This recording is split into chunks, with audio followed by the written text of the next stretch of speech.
नमस्कार खुलुमबाय साफ्रोमनोबो अल आसाम ट्राइबेल फरायसा आफादनिफ्राय खुलुमनाय जासिनाय थाबाय।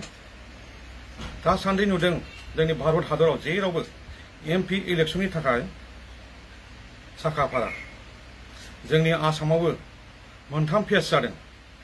फार्स्ट फेजआ जोबनानै थांबाय, नैथि फेजआ गाबोन 26 एप्रिलाव जागायगोन।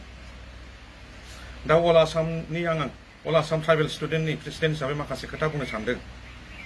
बयहाबो भट होनायनि मोन्थाय दं। भटखौ मानो होनांगौ मानो होनाङा बयहाबो मोनथिनांगोन। जेराव जों ट्राइबेल, दा जोंनि दानि गभर्नमेन्टआ ट्राइबेलनि थाखाय मा हाबा मावदों मावाखै, मोजां गाज्रि मावदों बेखौ मोनथिनांगोन, नङा होमबा? दा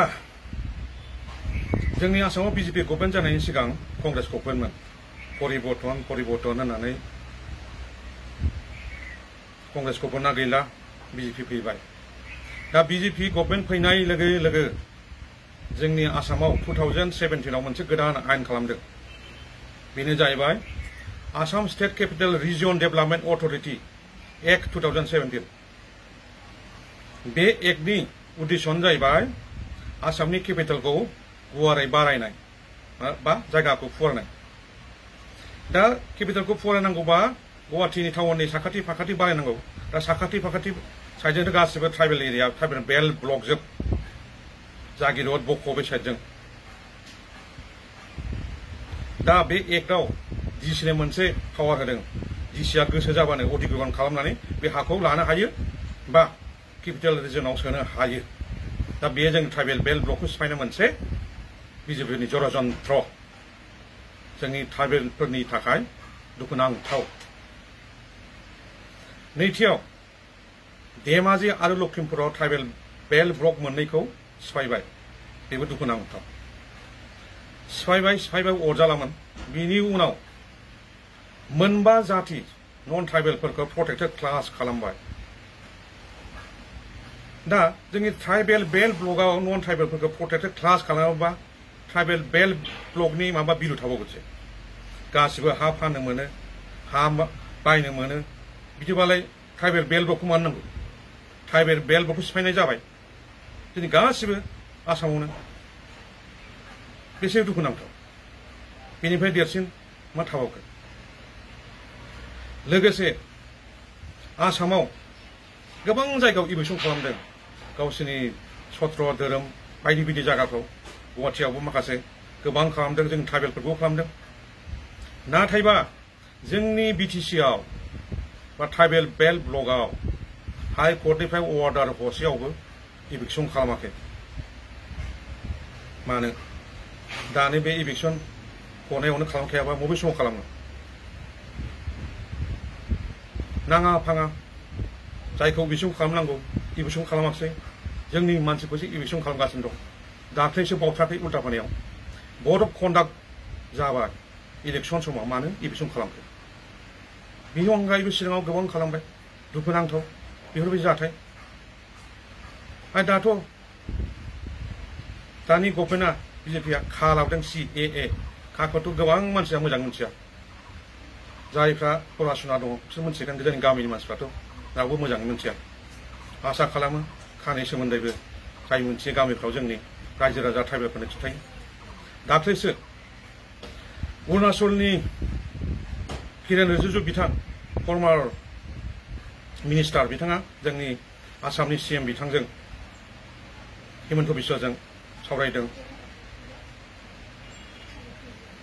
अरुणाचलाव चाकमा, हाजं, गुबुन हादरनिफ्राय थाफैनाय बिसोरखौ जोंनि आसामाव दैथायहरनो थाखाय गासै 5 लाखनिबो बारा दं बिसोरो जोंनि आसामाव दोनफैगोन होननानै। बेफोरबायदि एफा नेहाथ खामानिखौ मावोब्ला जों मारै नायनानै थानो हानो? बिनि अनगायैबो आसामावथ' गोबां गुबुन हादरनि बांलादेशनि फैनाय दंखायो। मा जाबावनांगौ? आरो बेनि सायाव इलेक्सनबो खालामा, ट्राइबेल बेल्ट ब्लकआव जेबो खालामा। मा जाहैनांगौ? जेब्ला जोंनि ट्राइबेल बेल्ट ब्लकआव ट्राइबेल नङै सुबुङा बांजोबगोन अब्ला जों मा जाहैगोन? 6 थ' लासैनो बायलांगोन जोंनि जा ट्राइबेलफोरनि जोंनि दानि एसटि खथा एमएलए आनो एमपिआनो लासै लासै जोबलांगोन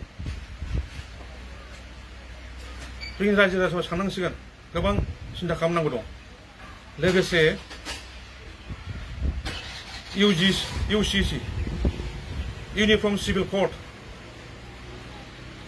इउनिफर्म बा मा बुजियो जों इउनिफर्म जेरखम स्कुलाव इउनिफर्म ड्रेस गाननानै थाङो थिग बेबायदिनो जोंनि ट्राइबेलफोरा आरो जेनेरेलजों नियम नितिफ्रा एखे जागोन होनना बुंदों जोंनि ट्राइबेलफोरनि ल'फ्रा आलादा जायो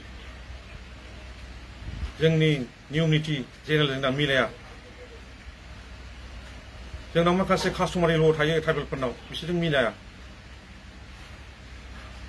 बिसोरो इउजिसिजों जोंनि माखासे जे मोन्थाय बेखौ लासै लासै बिसोरो खोमोनलांगोन इउजिसि जानांगौब्ला जोंनि ट्राइबेलनि राइट्सआबो थानाय नङा 6 शिड्यूलआबो थानाय नङा गासिबो एखे जाजोबगोन बेफोरखौ साननांगोन ख्रिस्टान जाय ट्राइबेलफ्रा ख्रिस्टान बिसोरनि एसटिखौ दाननो बिसोरो खायदा खालामगासिनो दङ जेराव एससि एसटि मुर्दाबाद एसटि एससिनि जे जोंनि खथा दं बेखौ बोखारनायनि खायदा खालामगासिनो दं बेफोरखौ जों साननांगोन आसा खालामो एबार बे फैगोन इलेक्सनफ्राव जोंनि ट्राइबेल माहारिफ्रा जोंनि बे एनडिएखौ भट होआ एनडिएनि अनगायै गुबुन दङ कंग्रेस बिपिएफ जिएसपि दं बायदि बायदि बिसोरनो भट होनो हागोन नाथायबा अल बड' स्टुडेन्ट इउनियननि बिथां दिपेन बर'आ खनले खनले होनदों एनडिएनो भट हो नाथाय बिथांमोननि बेल' नङा भट हो होननाया गोदोनिफ्राय नुबोदों बिसोर जेब्ला बिटिसि 2003निफ्राय बिनिफ्रायनो टिसि डाबल पि होबाय थादों 17 बोसोर आरो बिनि अनगायैबो गोदोनिफ्राय जेब्ला पिटिसिया जादोंमोन बिनिफ्रायनो 20-30 बोसोरानो जाबाय बिसोर बोसोरफ्रामबो सोरबा गोदान पलिटिक्स पार्टिनो भट हो उमुगनो हो खोनाबोदों दा बिसोरनि गावसोरनि खोथा माहारि आफाद जानानै गावसोर मा प्लेनिं खालामदों मा होनदों आं बुंनो थाङा थेवबाबो बेबायदि होनो नाङा आं सानो बिथांमोननि सिन्थाधाराफ्रा माबायदि आं बुंनो थाङा बेफोरबायदि जायोब्ला एसे उसुबिदा जायो माहारि आफादफ्रा जेरै आं होनदों दानि एनडिएनो भट होनाङा बिनि अनगायै मेरला दं केन्डिडेट दं कंग्रेस दङ जिएसपि दङ इन्डिपेन्डेन्ट दं बिसोरनो होनो हायो दा एनडिएनो मानो भट होनाङा बिनि खारनखौ बुंनांगोन दा जोंहा दिपेन बिथाङा होनदों एनडिएनो भट होआबा बिटिआरनि जा दफा दं जाफुंनाय नङा होनदों दफाथ' लिरनाय गैयाना एनडिएनो भट होबासो जाफुंगोन हानि खोथा होनदों फरेस्ट डेभेलपमेन्ट राइट 2006 बेथ' मोनखानांगौ जाखानांगौ बिजि फैबासो बे जागोन बेथ' नङाना माखासे बिटिआर एग्रिमेन्टखौथ' मा दं दफा मा दं बुंनांगौ गैला रायजो राजा एसे मिथिखाबाय गासैबो बुंनो नाङा खिन्थानो नांगौब्लासो आसा खालामो बिथांमोना एनडिएनो भट होगोन होनायखौ गथायफिनो मोजाङै सिन्था खालामनानै